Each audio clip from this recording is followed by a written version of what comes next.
Thank you, Dorothy. Every one of the toys recalled in the United States for safety reasons this year were made in the same country. We'll tell you which country the toys came from and what you can do to protect your kids. That's an important story. That and more when Good Day returns. Stay with us.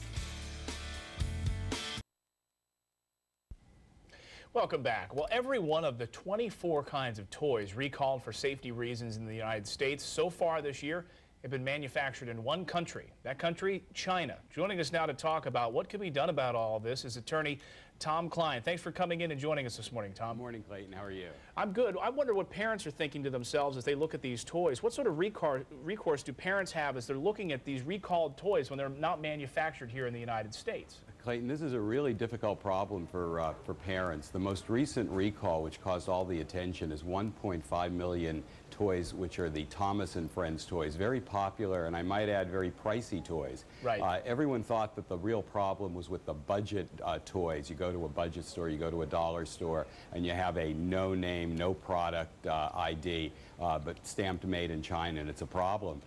Here you have 80% of counterfeit goods coming into the country, Chinese, 60% of recalls, product recalls, Chinese, 70 to 80% of toys manufactured in the United States from China, and it's an alarm.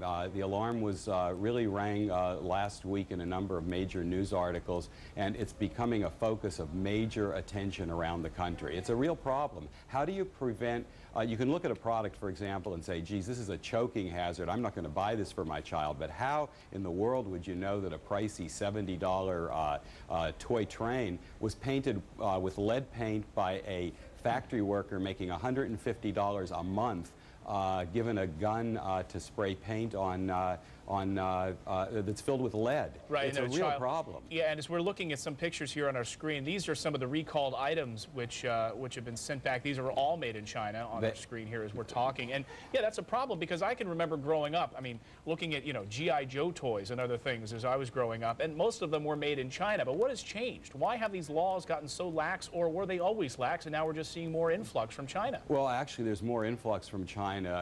In the 1970s, something like a very tiny percentage of products came from China. Now we have a large percentage coming with lack of safety standards.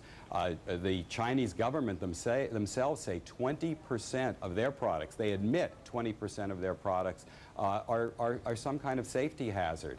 And some of them are obvious. You looked at a number of things, but here we have an eyeball that I think you showed on the screen, which is filled with kerosene. Oh, that's lead kerosene. Now, and by the way, this sounds fake. This is unbelievable. It is, and of course we've been talking about these same kind of problems for weeks. We talked about wheat gluten in pet food. That came from China. We're talking about antifreeze additives in toothpaste. That while it was marked South Africa last week, that likely came from China. There is a lack of regulation, and I might add, the United States government, which cut back the regulators, there are 100 regulators. Imagine this, trying to regulate and trying to inspect $22 billion worth of toys that are in ports, that are in warehouses.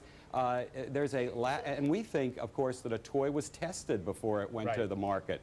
Not true. It's a major scandal in the making. Wow.